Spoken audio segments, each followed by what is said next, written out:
E aí, pessoal, tudo bem? Meu nome é Marcos, sou professor de Biologia e hoje no nosso encontro a gente vai falar sobre as características gerais de um grupo de organismos que surgiu aí desde o Carbonífero, quando o nosso planeta ele era regido por imensos pântanos, ou seja, as plantas, ok? Então vamos lá. Bom, como vocês podem ver aí no nosso slide, nós temos 3 palavras, tá? Eucariontes, pluricelulares e autótrofos. Essas são as características gerais desse reino, tá? E aí o reino plant, lembrando aí, ó, A, E no final, né? Vai ter esse som de I, então o reino plant, ou o reino vegetal. Vocês também podem estar encontrando aí nas pesquisas de vocês, em alguns livros, chamado de metafita, com pH, mas isso é só questão de curiosidade. Bom, todos os organismos que pertencem ao reino plant, ou reino dos vegetais, ou seja, os organismos eucariontes, ou seja, são organismos que possuem células com um núcleo visível, ou seja, a célula deles vão ter membrana plasmática, citoplasma e dentro vai ter uma membrana, a membrana nuclear. Essa membrana nuclear ela vai formar o núcleo que vai abrigar o material genético das plantas, tá? Bom, são pluricelulares ou multicelulares, ou seja, esses organismos eles são visíveis a olho nu, porque eles são formados por várias células. Então a gente consegue visualizar, né, esses organismos. E são autótrofos. O que isso significa? Que eles possuem a capacidade de produzir o seu próprio alimento através de um processo biológico chamado de fotossíntese, ou seja, eles capturam a energia luminosa, né, essa radiação luminosa do Sol e transforma essa energia em energia química, né? Ela realiza aí a produção do seu alimento, no caso aí vai ser o amido, através de um processo fotossintético, tá bom? Então aí, ó, como vocês podem ver no slide, a gente tem uma típica célula eucarionte ou célula eucariótica vegetal. Percebam aí, ó, nós temos o núcleo, essa organela grande, né? O núcleo, nós vamos possuir aí em azul o vacúolo, que é uma região como se fosse uma bolsa, porque já que os organismos são autótrofos, já que eles produzem seu próprio alimento, eles vão precisar de uma região para armazenar esse alimento, né? Para armazenar esse estoque, que vai ser o amido. E aí, em verde, a gente vai ter os cloroplastos. Os cloroplastos possuem clorofila, e aí clorofila existe 2 tipos, a clorofila A e a clorofila B, que eles são os responsáveis por capturar essa energia luminosa e realizar esse processo de fotossíntese. Okay? Aí, ó, como vocês podem ver, no nosso cloroplasto, na imagem ao lado, somente verde, ele possui membrana externa, membrana interna e possui todas essas estruturas, ali que vai ocorrer o processo de fotossíntese tão essencial para as plantas e aí também para todos os organismos, dito que as plantas são os organismos produtores, né, dentro dos nossos ecossistemas. Ok, e aí como vocês podem ver no nosso slide, a gente tem aqui uma representação simplificada do processo de nutrição vegetal. Então vejamos lá, as plantas através das folhas, né, ela absorve ali o CO2, que é o gás carbônico, né, esse gás que fica ali na atmosfera, libera vapor de água, libera oxigênio e aí ela acaba ali dentro do processo de fotossíntese, quando ela produz seu próprio alimento, ela produz os açúcares, que são a glicose. Esses açúcares, essa glicose, que quando for ser armazenada, vai ser armazenada aí geralmente em amido, que vai ser a molécula bioenergética, que vai fazer parte aí dentro da cadeia alimentar. Então as plantas elas são essencial, tanto na produção aí, como vocês podem ver, de gás oxigênio, ela produz esse gás oxigênio, e aí ela acaba aí sequestrando esse gás carbônico da atmosfera. Percebam ali embaixo, nas raízes, que ela consegue absorver água e sais minerais. Então, para que ocorra a fotossíntese, nós vamos precisar de gás carbônico, água, sais minerais, luz, para que as clorofilas sejam aí excitadas, ocorra o processo de fotossíntese e a planta consiga produzir aí o seu próprio alimento e armazenar, principalmente, amido. Aqui nós vamos ter os representantes desse reino plant, lembrando que vão ser 4, né? E aí a gente vai ter uma divisão. Olha só aqui no nosso slide. Nós temos plantas sem sementes, que vão ser basicamente 2 grupos, briófitas e pteridófitas, e nós vamos ter as plantas com sementes, né? E aí a gente vai ter as gimnospermas e as angiospermas. De cima para baixo, olha lá, ó, briófitas, exemplo, os musgos, ok? Pteridófita, exemplo, samambaias. Gimnospermas, pinheiro do Paraná, ok? Nesse grupo, a gente vai ter apenas a presença aí de semente, mas eles não vão ter flor. Mais na frente a gente vai falar um pouco mais sobre as características delas. E as angiospermas, que são aquelas que produzem fruto, ok? Vamos lá, falar um pouquinho brevemente aí de cada um desses grupos. As briófitas. Quem são as briófitas, gente? São os musgos, né? Elas são avasculares. Esse A aí na frente significa negação, né? Quando o A ele vem na frente, ele sempre vai ter essa contradição. Então, elas são avasculares. Vasculares vem de vasos. Nós, seres humanos, temos nossos vasos sanguíneos, que são as artérias e as veias, e as plantas vão ter seus próprios vasos, porque elas precisam que a água circule em todo o seu, né, o seu corpo ali, o seu organismo. Okay? Possui pequeno porte, então as briófitas são muito pequenininhas, elas todas juntas formam ali como se parecesse um tapetezinho verde. Elas gostam de áreas que são sombreadas, né, que estejam ali úmidas, que tenham contato com a água.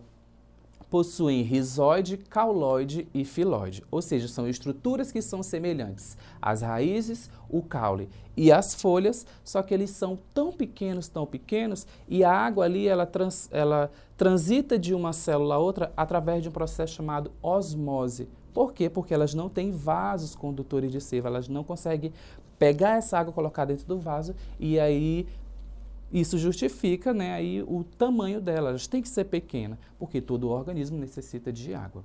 Não possui semente nem flores, né, e elas vivem em ambiente úmido, como eu acabei de dizer. O nosso próximo grupo, segundo, serão as pteridófitas.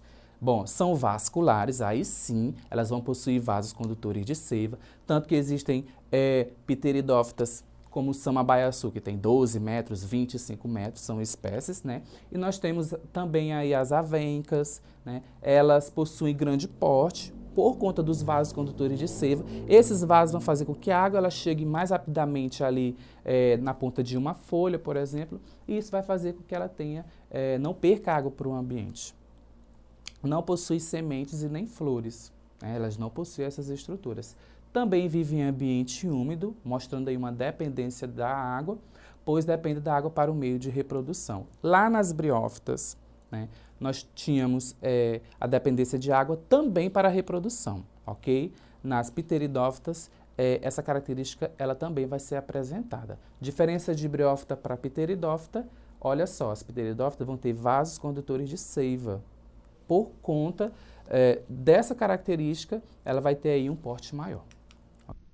Nós vamos ter as gimnospermas, ou seja, gimno significa nu, esperma é semente. Então, são plantas que possuem sementes nuas, né? Quem são elas? Vamos lá. São plantas vasculares, né? Se você vê uma planta alta, plantas de grande porte, são plantas vasculares, possuem vasos condutores de seiva, elas conseguem fazer com que a água ela transite dentro do corpo da planta. Possuem raiz, caule, folhas e sementes, mas esse grupo ele não vai possuir flores, né? Não necessita da água para que ocorra a fecundação, ou seja, aqui nós vamos ter o surgimento do grão de pólen, né? O pólen ele vai ser carregado de uma planta para outra, aí no caso.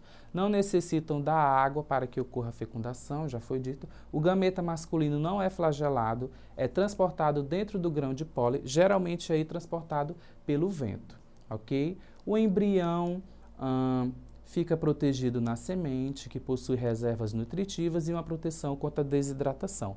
Ou seja, isso aí é relacionado à formação da própria semente, né? Desse próprio organismo, que as plantas é um ser vivo, ela vai ter que se reproduzir. A estrutura reprodutora é o estróbilo, então ela não vai ter flor ali, ela vai ter um estróbilo, que é como se fosse uma flor rudimentar, né?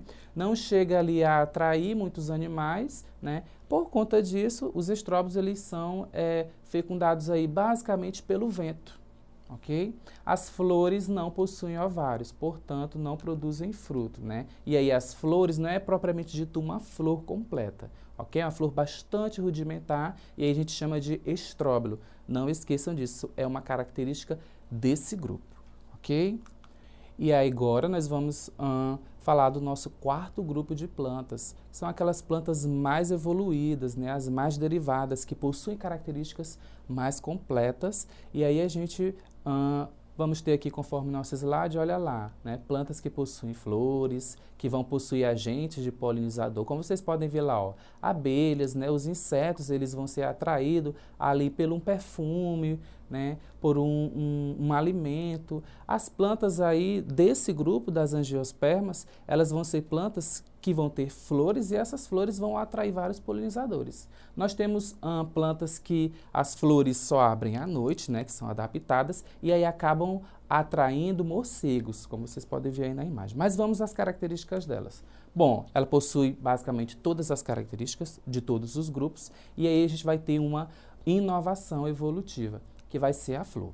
Então, bora ver aqui, ó, são vasculares, possuem raiz, caule, folhas, sementes. A estrutura de reprodução dela vai ser a flor. Os gametas eles são produzidos ali dentro da flor, né? Ocorre a polinização por animais, também através do vento, por insetos, né?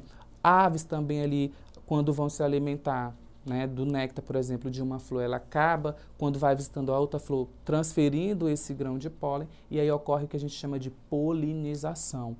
Tão essencial para a evolução desse grupo. Não apresentam dependência da água, né? O embrião deles, desse grupo, né, ou seja, a semente, ela vai possuir ali estruturas que vão dar uma nutrição e também estruturas contra a desidratação. Por isso que ela aí compreende cerca de 80% de toda a diversidade desse grupo, ok? As flores possuem ovários que após a fecundação se transformam em frutos, ok?